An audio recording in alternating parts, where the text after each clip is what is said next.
வணக்கம். இது மதிய நேர பிரதான செய்திகள். முதலில் தலைப்புச் செய்திகள்.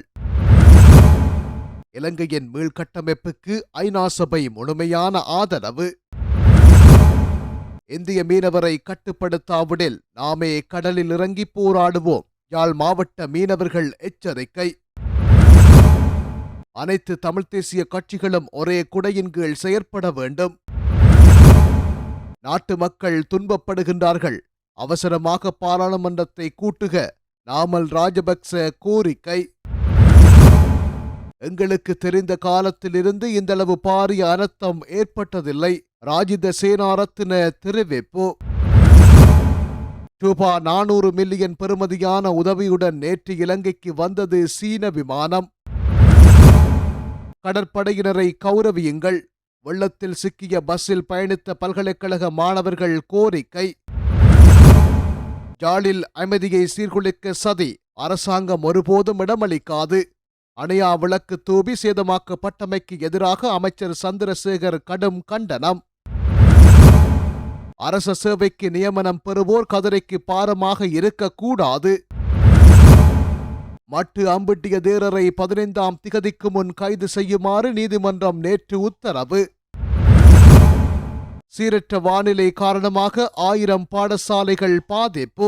கல்வி அமைச்சின் செயலாளர் தகவல். பேரிடரால் பாதிக்கப்பட்ட எந்தவொரு நபரும் அரசாங்கத்தால் புறக்கணிக்கப்பட மாட்டார்கள். அமைச்சர் சந்திரசேகர் தெரிவிப்பு.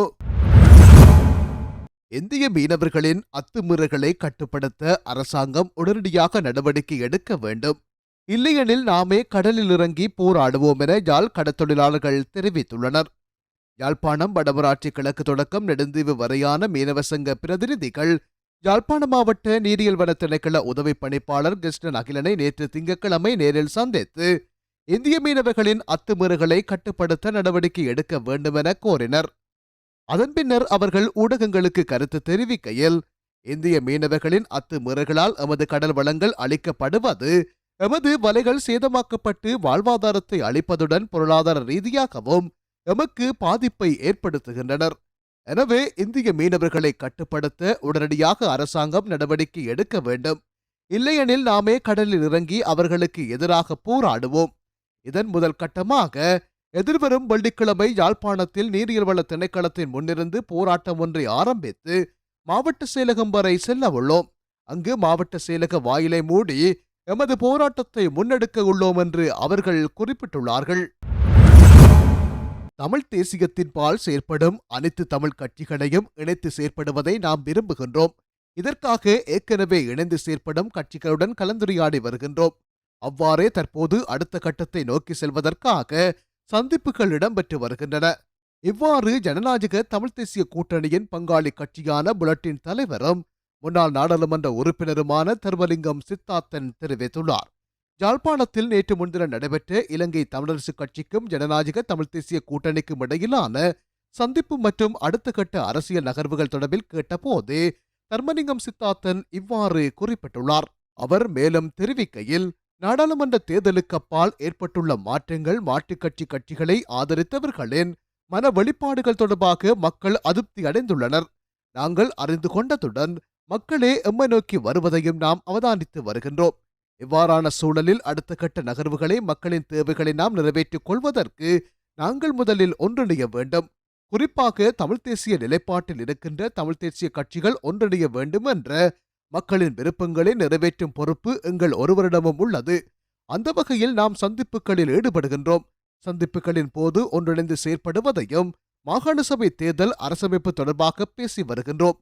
அடுத்த கட்டமாக தமிழ் தேசிய கட்சிகளை ஒன்றிணைத்து ஒரே குடையின் கீழ் செயற்பட வேண்டும் என்ற நிலையிலேயே உருவாக்க வேண்டும். அதற்கான முயற்சிகளை மேற்கொண்டு வருகின்றோம். தற்போதைய ஆட்சியாளர்கள் தமிழ் மக்களுக்கு தேர்தல் காலத்தில் கூறிய வாக்குறுதிகளில் ஏதாவது செய்தார்களா?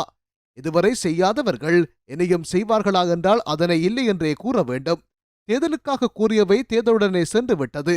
மாகாண சபை தேர்தலின் போதும் இதுவே நடக்கும். காலத்துக்கு காலம் காலத்தை கடத்துகின்ற செயற்பாட்டையே ஆளும் தரப்பினர் செய்து வருகின்றார்கள். எனவே நாங்கள் தமிழ்த் தேசிய கட்சியாக ஒரே குடையின் கீழ் செயற்படுவதற்கான அனைத்து முயற்சிகளையும் செய்து வருகின்றோம் என அவர் குறிப்பிட்டுள்ளார். அவசரமாக பாராளுமன்றத்தை கூட்டுமாறு பாராளுமன்ற உறுப்பினர் நாமல் ராஜபக்ச பிரதமர் கரணி அமரசூரியவிடம் கோரிக்கை விடுத்துள்ளார். இது தொடர்பில் நாமல் ராஜபக்ச தனது எக்ஸலத்தில் பதிவொன்றை வெளியிட்டுள்ளார். நாட்டு மக்கள் துன்பப்படுகின்றார்கள். கிராமங்கள் முழுமையாக நீரில் மூழ்கியுள்ளன. வீடுகள் சேதமடைந்துள்ளன. குடும்பங்கள் இடம்பெயர்ந்துள்ளன. குழந்தைகளுக்கு உணவோ சுத்தமான நீரோ இல்லை. பலர் தற்காலிகமாக முகாம்களில் வாழ்கின்றார்கள். சிலர் வெள்ள நீரில் நாளுக்கு நாள் நடந்து செல்கின்றார்கள். மழை குறைந்த பின்னரும் வீடுகள் கிடைப்பது உறுதியில்லை. இதனால் அவசரமாக பாராளுமன்றத்தை கூட்டுமாறு பிரதமர் கரணி அமரசூரியவிடம் உத்தியோகபூர்வமாக கோரியுள்ளேன். 25 மாவட்டங்களிலும் வெள்ளம் மற்றும் மண்சரிவு காரணமாக 10 லட்சத்துக்கும் அதிகமான மக்கள் பாதிக்கப்பட்டுள்ளனர். இந்த நேரத்தில் நாம் காலதாமதம் செய்யக்கூடாது. ஒவ்வொரு குடும்பமும் பாதுகாப்பான நிலைக்கு மாறும் வரை, பாதிக்கப்பட்டவர்களுக்கு நிவாரணம் கிடைக்கும் வரை அரசாங்கத்தின் செயற்பாடுகள் குறித்து கண்காணிக்க வேண்டும். இது குறித்து விவாதிக்க பாராளுமன்றம் ஒவ்வொரு வாரமும் கூட வேண்டும் என நாமல் தனது எக்ஸ் தளத்தில் பதிவு செய்துள்ளார். அரசு சேவைக்கு நியமனம் பெற்றுக்கொள்ளும் ஒவ்வொருவரும் தாம் அமரும் கதிரைக்கு பாரமாக இல்லாமல் அந்த கதிரைக்கு பெருமை சேர்க்கக்கூடிய வகையில் பணியாற்ற வேண்டுமென வடக்கு மாகாண ஆளுநர் நாகலிங்கம் வேதநாயகன் வலியுறுத்தியுள்ளார். வடக்கு மாகாண சபையின் உள்ளூராட்சி மன்றங்களுக்காக தெரிவு செய்யப்பட்ட 14 வருமான பரிசோதனைகளுக்கான நியமன கடிதங்களை வழங்கும் நிகழ்வு அண்மையில் ஆளுநர் செயலகத்தில் நடைபெற்றது. இயற்கை பேரிடர் காரணமாக எளிமையாக நடைபெற்ற இந்த நிகழ்வில் உரையாற்றும் போதே ஆளுநர் மேற்கண்டவாறு தெரிவித்துள்ளார். அவர் அங்கு மேலும் கருத்து தெரிவிக்கையில், பலர் ஓய்வூதியத்தை மட்டுமே இலக்காக கொண்டு அரசு சேவையை நாடுகின்றனர். ஆனால் இது மக்களுக்கு சேவை செய்வதற்கு இறைவனால் வழங்கப்பட்ட ஒரு பாக்கியமாகும். இந்த சந்தர்ப்பத்தை தவறாக பயன்படுத்தி தங்கள் சொந்த தேவைகளை மட்டும் நிறைவேற்றிக் கொள்பவர்கள் இருக்கின்றார்கள். அவ்வாறானவர்களாக நீங்கள் இருக்கக்கூடாது. நீங்கள் வடக்கு மாகாணத்திற்காகவே தெரிவு செய்யப்பட்டுள்ளீர்கள். எனவே மாகாணத்தின் எந்த பிரதேசத்திலும் கடமையாற்ற தயாராக இருக்க வேண்டும். உங்களுக்கு தேவைப்படும் மேலதிக பயிற்சிகளை வழங்கி உங்களை வலுப்படுத்த மாகாண நிர்வாகம் தயாராக உள்ளது என்று அவர் குறிப்பிட்டுள்ளார். பேரிடரால் பாதிக்கப்பட்ட கடற்தொழிலாளர்கள் மற்றும் இந்த துறையுடன் தொடர்புடைய எந்தவொரு நபரும் அரசாங்கத்தால் ஒருபோதும் புறக்கணிக்கப்பட மாட்டார்கள் என்று கடற்தொழில் நீரியல் மற்றும் கடல் வளங்கள் அமைச்சர் ராமலிங்கம் சந்திரசேகர் தெரிவித்துள்ளார்.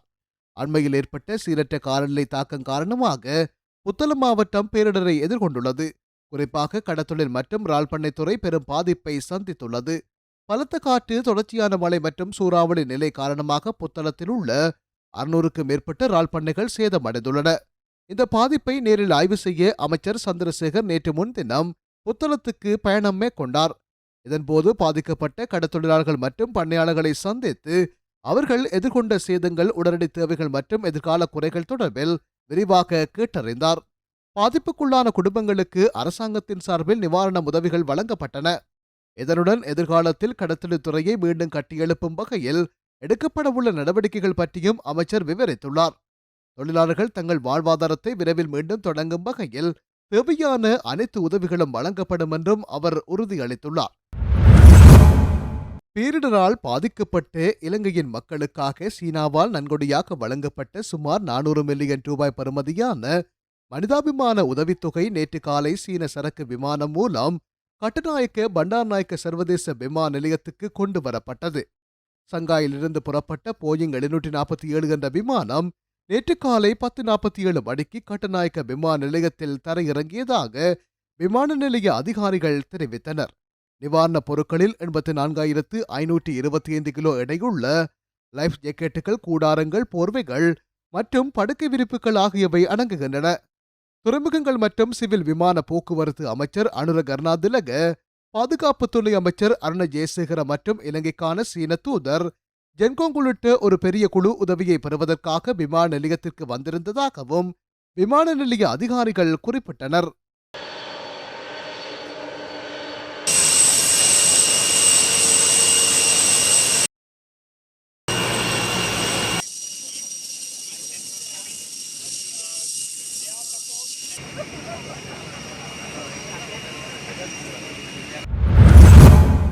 வெள்ளத்தில் சிக்கிய பேருந்தில் இருந்து மீட்கப்பட்டவர்களுக்கு பாதுகாப்பாக 24 மணி நேரத்துக்கு மேலாக தங்கியிருந்த கடற்படையினருக்கு கௌரவம் அளிக்க வேண்டும் எனவும் அது தொடர்பில் ஜனாதிபதியின் கவனத்திற்கு கொண்டு செல்லுங்கள் என வடக்கு மாகாண ஆளுநரிடம் பேருந்தில் பயணித்த மாணவர்கள் கோரிக்கை விடுத்துள்ளனர். பேரிடரின் போது புத்தளம் A12 வீதியில் பெருக்கெடுத்த கலாவாவி வெள்ளத்தில் சிக்குண்ட பேருந்திலிருந்து மீட்கப்பட்ட மொரட்டுவ பல்கலைக்கழக மாணவர்கள் தமது மீட்பு நடவடிக்கைகளுக்கு துரித நடவடிக்கை எடுத்தமைக்காக ஜனாதிபதி அனுரகுமார திசாநாயக்கவுக்கு நன்றி தெரிவிக்கும் முகமாக வடக்கு மாகாண ஆளுநர் நாகலிங்கம் வேதநாயகனிடம் நேற்று திங்கட்கிழமை கடிதம் ஒன்றை கையளித்தனர். இத்தகைய அர்ப்பணிப்புடன் செயற்பட்ட அந்த கடற்படை வீரர்களை சிறப்பிக்குமாறு ஜனாதிபதியிடம் பரிந்துரைக்குமாறு மாணவர்கள் ஆளுநரிடம் விசேட வேண்டுகோள் விடுத்தனர்.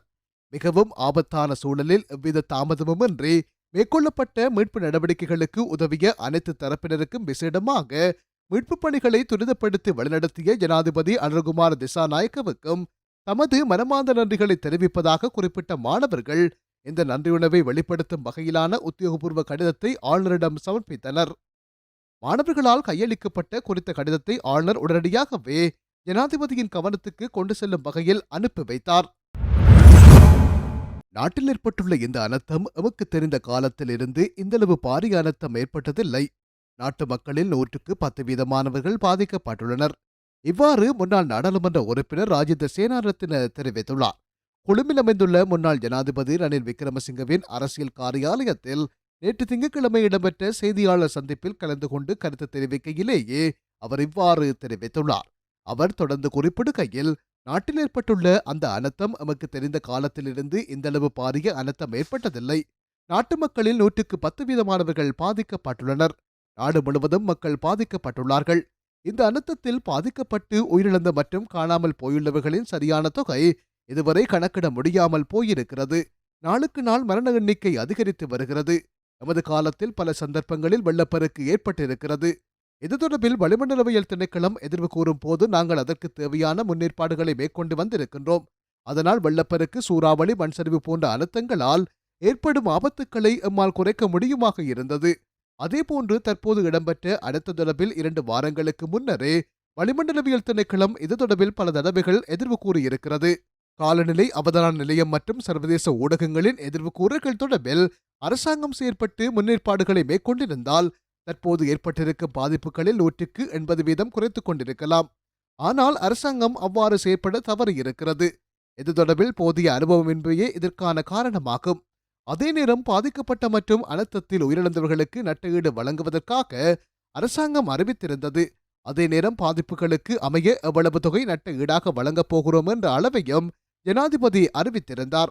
ஜனாதிபதி அறிவித்த பிரகாரம் பாதிக்கப்பட்ட மக்களுக்கு நட்டஈடு வழங்கப்படுமாக இருந்தால் அதனை நாங்கள் வரவேற்கின்றோம். ஆனால் அறிவித்துள்ள பிரகாரம் நட்டஈடு வழங்குவதற்கு அரசாங்கத்திடம் பணம் இருக்கிறதா என்பதே எமக்கு கேள்வியாகும் என்று அவர் குறிப்பிட்டுள்ளார். யாழ்ப்பாணம் செம்மடியில் அமைக்கப்பட்டிருந்த அணியா விளக்கு போராட்ட நினைவு தூவி இனம் தெரியாதோரால் உடைத்து சேதமாக்கப்பட்டமை சமூக ஒற்றுமைக்கும் ஜனநாயக மதிப்புக்கும் எதிரானது என்று கடத்தொழில் மற்றும் நீரியல் கடல்வள அமைச்சர் ராமலிங்கம் சந்திரசேகர் கடும் கண்டனம் வெளியிட்டுள்ளார். யாழ்ப்பாணத்தின் நிலவும் அமைதியை சீர்குலைக்க சிலர் சூழ்ச்சி செய்கின்றனர் என்றும் அதற்கு அரசு ஒருபோதும் இடமளிக்காது என்றும் அவர் தெரிவித்துள்ளார். இது தொடர்பில் அவர் மேலும் கூறுகையில், பாதிக்கப்பட்ட மக்களின் உணர்வுகளையும் வரலாற்றின் நினைவுகளையும் பிரதிபலிக்கும் முக்கியமான அடையாளமாக அமைந்துள்ள இந்த தூபியை குறிவைத்து மேற்கொள்ளப்பட்ட சேதம் சமூக ஒற்றுமைக்கும் ஜனநாயக மதிப்புகளுக்கும் எதிரானது. இந்த குற்ற செயலில் ஈடுபட்டவர்களை விரைவில் அடையாளம் காண வேண்டியது கட்டாயம் என்றும் அவர் குறிப்பிட்டுள்ளார். அதற்கான தகுந்த நடவடிக்கைகளை மேற்கொள்ளுமாறு சம்பந்தப்பட்ட அதிகாரிகளுக்கு ஆலோசனை வழங்கியுள்ளேன். யாழ்ப்பாணத்தின் நிலவும் அமைதி மற்றும் சமூக ஒற்றுமையை எந்தவிதமான எதிர்மறை கைகளும் பாதிக்க அரசு அனுமதிக்காது. மக்களின் உணர்வுகளை புண்படுத்தும் இப்படியான நடவடிக்கைகளை தடுக்க சமூகத்தினர் ஒத்துழைப்பும் அவசியம் என அவர் குறிப்பிட்டுள்ளார். தமிழ் மக்களை வெட்டி கொள்ள வேண்டுமென கூறிய வனாம்பட்டிய சுமணரத்தின தேரருக்கு எதிராக தொடரப்பட்ட வழக்கு தொடர்பாக சட்டமாதிப திணைக்களத்தால் கைது செய்யுமாறு பரிந்துரைக்கப்பட்ட அவரை எதிர்வரும் 15ஆம் திகதிக்கு முன்னர் கைது செய்து ஆயர்படுத்துமாறு மட்டக்களப்பு நீதவான் நீதிமன்றம் நேற்று திங்கட்கிழமை போலீசாருக்கு உத்தரவிட்டது. அத்துடன் இதுவரை ஏன் அவரை நீதிமன்றத்தில் ஆயர்படுத்தவில்லை என்பது தொடர்பான சிரேஷ்ட போலீஸ் அத்தியட்சகர் அறிக்கை சமர்ப்பிக்குமாறு நீதவான் கட்டளையிட்டார். கடந்த 2023ஆம் ஆண்டு 10ஆம் மாதம் 23ஆம் திகதி ஊடகங்களுக்கு சுமணரட்ன தேரர் வழங்கிய செவ்வையின் போது வடக்கில் உள்ள தமிழ் மக்களையும் தெற்கில் உள்ள தமிழ் மக்களையும் வெட்டி கொள்ள வேண்டுமென தெரிவித்திருந்தார். இதையடுத்து இந்த தேரர் தெரிவித்த வன்முறையான கருத்துக்கு எதிராக 2023ஆம் ஆண்டு 10ஆம் மாதம் 27ஆம் திகதி கொழும்பு புறக்கோட்டை போலீஸ் நிலையத்தில் சட்டத்தரணி தனுக்க நடஞ்சிக என்பவர் முறைப்பாடு செய்தமையுடன் சிவில் மற்றும் அரசியல் தொடர்பான சர்வதேச உடன்படிக்கைக்கு அமைவாக சட்டத்தின் அடிப்படையில் மட்டக்களப்பு நீதவான் நீதிமன்றத்தில் வழக்கு தாக்கல் செய்துள்ளார். இந்த வழக்கு தொடர்பான கோப்புகள் சட்டமா அதிபருக்கு அனுப்பப்பட்ட நிலையில் கடந்த மாதம் சட்டமா அதிபர் திணைக்களம் தேரரை கைது செய்யுமாறும் சட்ட நடவடிக்கையை தொடருமாறும் அறிவுறுத்தல் வழங்கியது. இந்த நிலையில் வழக்கு நேற்று திங்கட்கிழமை மட்டக்களப்பு நீதவான் நீதிமன்றத்தில் விசாரணைக்கு எடுக்கப்பட்ட போது தேரர் நீதிமன்றத்தில் சமூகம் அளிக்காத நிலையில் வழக்கு தொடரினர் சார்பாக ஆஜராகிய சட்டத்தரணி சட்டமாதிபர் திணைக்களத்தின் அறிவுரையின்படி கைது செய்யப்பட்டிருக்க வேண்டிய தேரர் இதுவரை கைது செய்யப்படவில்லை என்பதை நீதவானின் கவனத்துக்கு கொண்டு வந்தார். இதையடுத்து நீதவான் அடுத்த வழக்கு தவணை எதிர்வரும் 15ஆம் திகதிக்கு முன்னர் தேரரை நீதிமன்றத்தில் ஆயர்படுத்த நடவடிக்கை எடுக்குமாறு போலீசாருக்கு உத்தரவிட்டமையுடன் தேரரை இதுவரை நீதிமன்றத்திலே ஆயர்படுத்த நடவடிக்கை எடுக்கவில்லை என மாவட்ட சிரேஷ்ட போலீஸ் அத்தியட்சகரை அறிக்கை சமர்ப்பிக்குமாறு கட்டளை பிறப்பித்தார். சீரற்ற வானிலை காரணமாக நாட்டின் 9 மாகாணங்களிலும் சுமார் 1000 பாடசாலைகள் ஏதோ ஒரு வகையில் பாதிப்புக்குள்ளாகியுள்ளதாக கல்வி அமைச்சின் செயலாளர் நாலக கழுவவ தெரிவித்துள்ளார்.